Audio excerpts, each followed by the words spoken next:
Volvemos a esta casa, no es hotel. Estamos conversando con César Navarro, Peter Maldonado y Marcelo Silva del caso terrorismo. César, ya habíamos entrado a hablar un poco del tema del fiscal Sosa.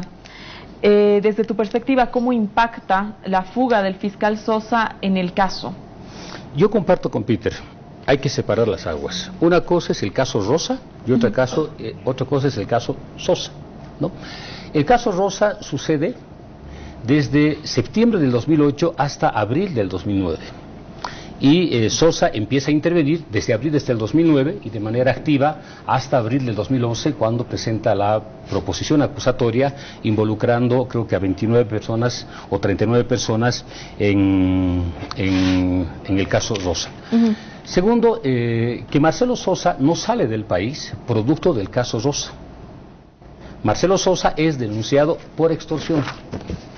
Y ha sido denunciado por el padre de uno de los imputados, ha sido denunciado por una senadora de oposición, y esta denuncia radica en la comisión anticorrupción del Ministerio Público de Santa Cruz, que no está siendo tratada por los fiscales que están llevando adelante este caso del caso Rosa.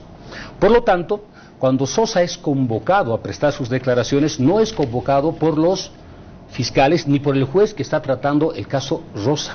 Bueno, pero algo que no podemos negar, César, es que existe una carta, ¿no? Es evidente que el fiscal Sosa no salió a decir efectivamente es la carta que yo dejé, ¿no? Pero aquí hay una carta donde se hace acusaciones a otras personas, ¿no? O sea, este documento existe. Bueno, ese documento tiene que probar su propia legalidad, pero independientemente de que sea legal o que no sea ilegal este documento, lo que hace Sosa con eso es descargar su nivel de responsabilidad y dice: yo salgo del país porque soy un perseguido político, porque me siento perseguido y acosado tanto por el gobierno como por la oposición, porque cumplí mis obligaciones como boliviano y como profesional, dice. Mentira. Por eso te decía que él no ha sido convocado, ni siquiera como testigo en el caso Rosa, ni siquiera. Él ha sido convocado, ¿no es cierto?, por la Comisión Anticorrupción, que está tratando las denuncias de extorsión, que no son los mismos fiscales que están tratando el caso Rosa. Entonces, él ha sido convocado de manera legal, no se ha convocado, no se ha presentado, el Ministerio Público lo ha vuelto a convocar de manera pública, y si no se presentaba, se corría el riesgo de detenerlo y llevarlo a Santa Cruz, como hicieron con su abogado, para que preste declaración. Para no ser detenido y prestar su declaración, él abandona y hace referencia solo en una parte y dice que es perseguida por la senadora Carmelita González, sí, pero no dice en ningún momento Susi, y no hace referencia al caso de extorsión. Por lo tanto, creo que es importante separar, porque toda la prueba que nosotros hemos logrado recuperar desde la llegada de este grupo, y además, como te decía, cómo estaba articulado las personas, y por eso tiene que llamar mucho a la institucionalidad cruceña y al pueblo cruceño y no cruceño que vive en Santa Cruz. Por ejemplo, las personas de pagar el hospedaje eran personas vinculadas de manera directa a Cotas y a la Feria Exposición de Santa Cruz. El señor Hurtado Vaca y el señor Vaca Pedraza, que son los responsables de pagar los hospedajes en el Hotel Bugambillas, Hotel Asturias, Hotel Santa Cruz y la primera parte del Hotel Las Américas, porque se hospedan 2 veces en el Hotel Las Américas, eran miembros del Consejo de Administración y Vigilancia de Cotas, pero también el señor Vaca Pedraza era miembro o segundo hombre de la Feria Exposición de Santa Cruz y fue el responsable de otorgar los credenciales al grupo de Eduardo Rosa para que ingresen y salgan de la Feria Exposición de Santa Cruz de manera directa, sin ningún tipo de cuestionamiento. Por lo tanto, acá no solo el caso Rosa involucra a las personas de manera individual, sino que ciertas personas usaron la institucionalidad cruceña para generar este tipo de crisis, pero a su vez para buscar sus propios fines y objetivos individuales y grupales, no el pueblo de Santa Cruz. Gracias, César. Peter, hubo participación efectivamente de algunas personas, no podemos señalar a todas lógicamente, de la élite cruceña. Así lo denuncia una empresaria de la existencia del Grupo La Torre. De hecho, lo denuncia una empresaria que fue convocada ahí. Yo quiero que me cuentes sobre el Grupo La Torre, qué era lo que hacía este grupo, ¿no? O sea, cuéntame, tú que has estado en eso. Mira, el Grupo La Torre se conforma con la finalidad inicialmente de promover la autonomía, ¿no? Era una institución que recaudaba dinero de empresarios, aportes de ciudadanos cruceños, me imagino, y destinaban estos dineros a las movilizaciones. Han habido mitines grandes, cabildos, marchas que han hecho en Santa Cruz, y mucho del dinero con el que se financiaba todo este tipo de actividades era del Grupo La Torre, era dineros que generaba el Grupo La Torre. El Grupo La Torre después empieza, y ese es uno de los temores que tiene la gente también, porque mucha gente que aportaba al Grupo La Torre finalmente no sabía dónde estaba yendo su dinero, porque había gente que aportaba al Grupo La Torre para la causa autonómica cruceña, pero los de La Torre desviaban los dineros al Grupo Rocha. Por ejemplo, se dice que el señor Hugo Achá aportaba $100 diarios para el Grupo Rocha. ¿Te das cuenta lo que es $100 diarios? Son $3.000 mensuales. ¿Qué ciudadano pues puede poner $3.000 mensuales para eso? Era pues dineros que ellos conseguían, que recaudaban de un lado, del otro. Pero algo que yo quería comentar es respecto a este tema del juicio como tal. Mira, de acuerdo a nuestro Código de Procedimiento Penal, la etapa preparatoria debería durar entre 6 meses a 18 meses. Es decir, medio año a 1 año y medio. Y estamos 5 años. En 5 años todavía no se inicia el juicio. Sí, iniciado ya, Peter. ¿Es cierto? Pero hermano, todavía no es, o sea... no, en tiempos, yo el dato que tengo, el Ministerio Público... Pero César, ¿sabes qué? Yo creo, hermano, que aquí ha habido hasta un descuido del gobierno. Y yo ahí lanzo una crítica al gobierno.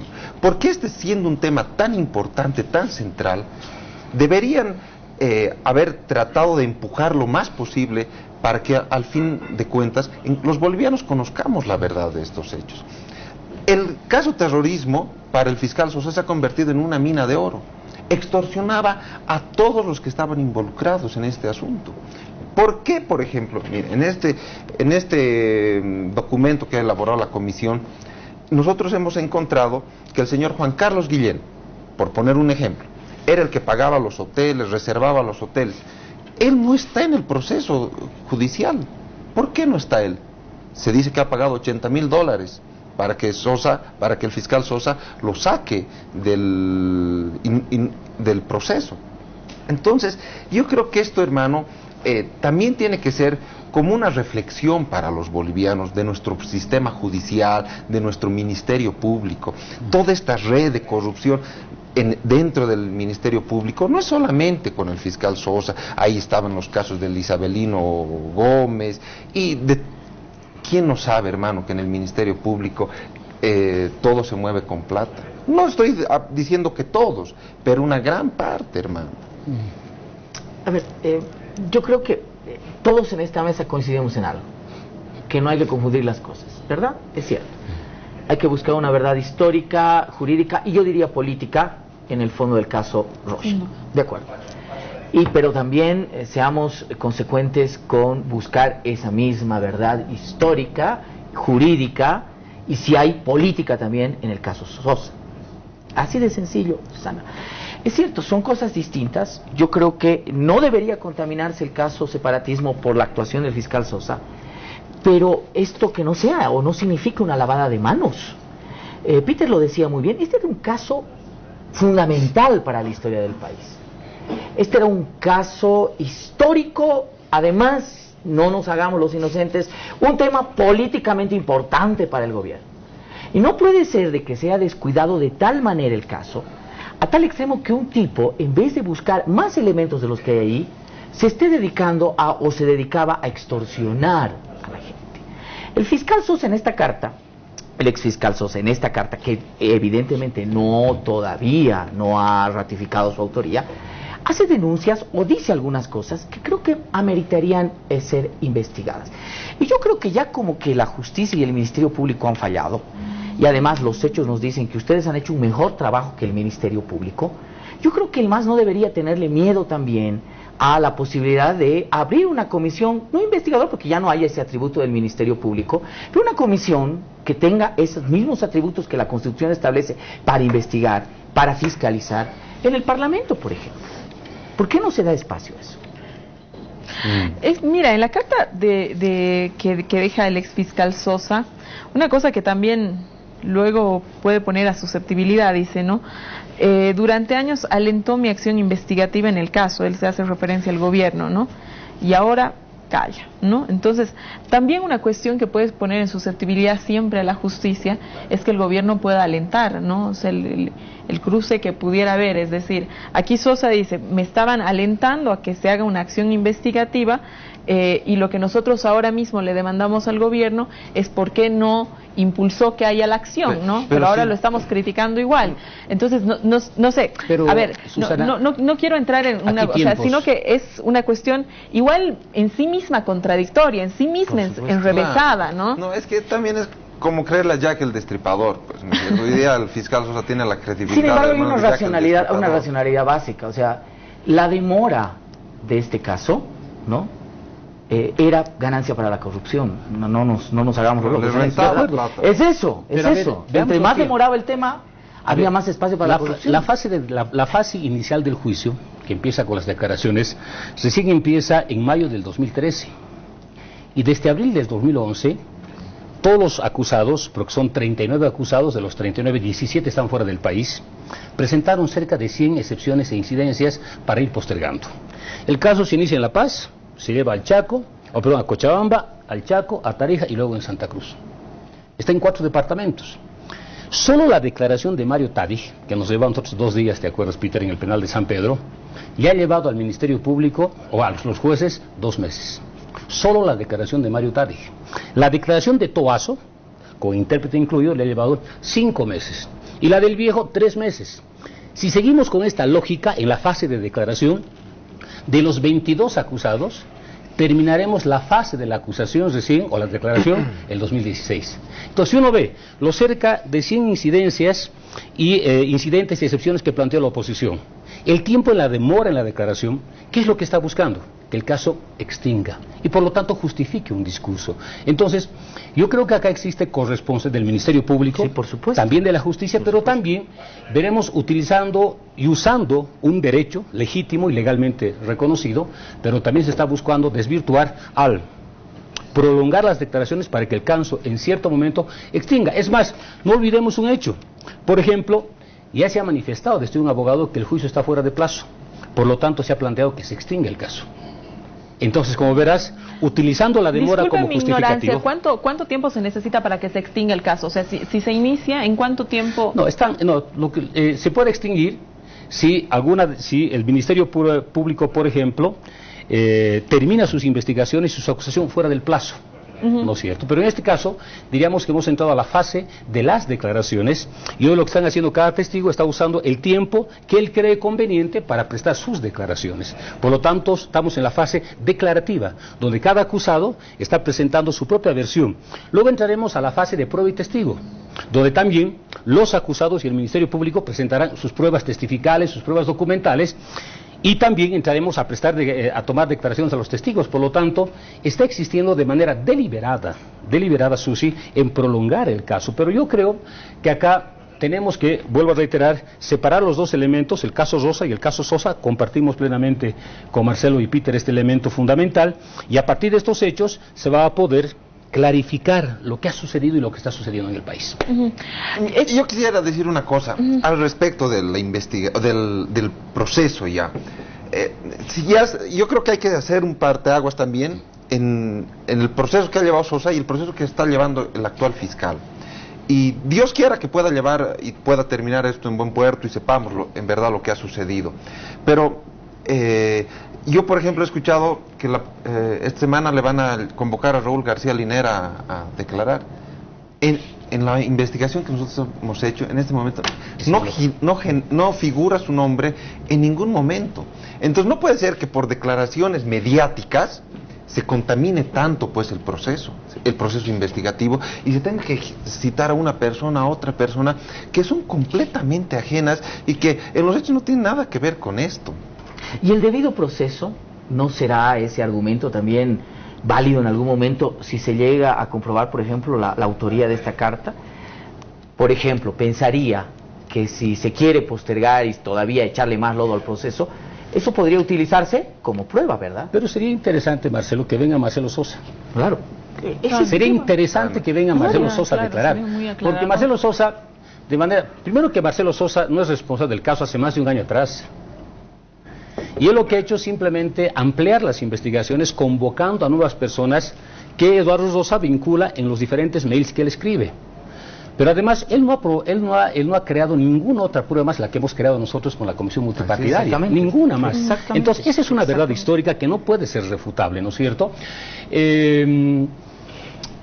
Yo creo que estamos en un momento interesante, importante y definitivo, pero también creo que no puede ser solo explicada a partir del hecho político que tú decías, Marcelo, inicialmente, sino tiene que ser utilizada, tiene que ser explicada y entendida a partir de la constitución y la conformación de un grupo de la élite cruceña, de ultraderecha, que tenía una nueva concepción y una nueva noción diametralmente de la diferencia de la política y el poder.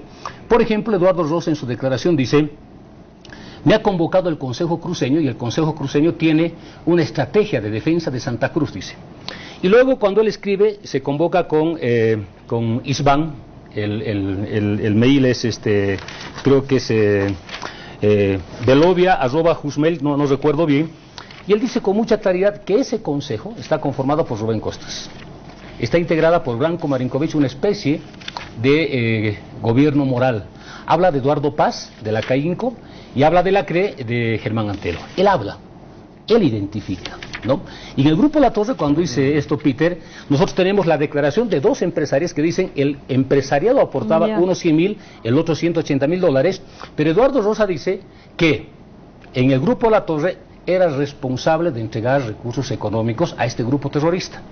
Y nunca se pudo desmentir que en el Grupo La Torre evidentemente asistieron personas extranjeras a tener diferentes reuniones. Había incluso una empresa privada extranjera responsable de hacer los spots sobre el tema autonómico. Entonces, por lo tanto, el señor Justiniano, que tenía la información para decirnos A, B, C, D, los que aportaron plata, para qué fue utilizado la plata, en vez de venir a responder, huye del país. Es la mejor manera de tapar, ¿no es cierto? Y otro elemento que nos llamó la atención, y esto fue en el penal de San Pedro, creo que fue Peter o Pablo, que le preguntaron a Mario Tadic si él andaba armado, ¿te acuerdas? Y Mario Tadic dice, yo no. El que andaba armado era Rosa y Daiwer. Y el lugarteniente de Rosa era Michael Daiwer. Entonces, él te afirma ese hecho. Y uno de ellos le dijo, ¿y usted por qué no salió del grupo? Le dijo, yo no tenía pasaporte. Y su pasaporte, le preguntamos, y él dice, no, el pasaporte lo tenía Rosa. ¿Y por qué no le pidió? Y él dijo, le pedí a Eduardo. Pero Eduardo me dijo que era más barato gastar en una bala que un pasaje de vuelta desde Bolivia hasta Europa. Discúlpame, por lo tanto, pero es una parte de lo que dice. Me tengo que ir a un cortecito, ya vuelvo contigo, Peter. Usted quédese con nosotros, estamos en un interesante relato de qué es lo que ha pasado con el caso terrorismo. Quédese en esta casa, no es hotel.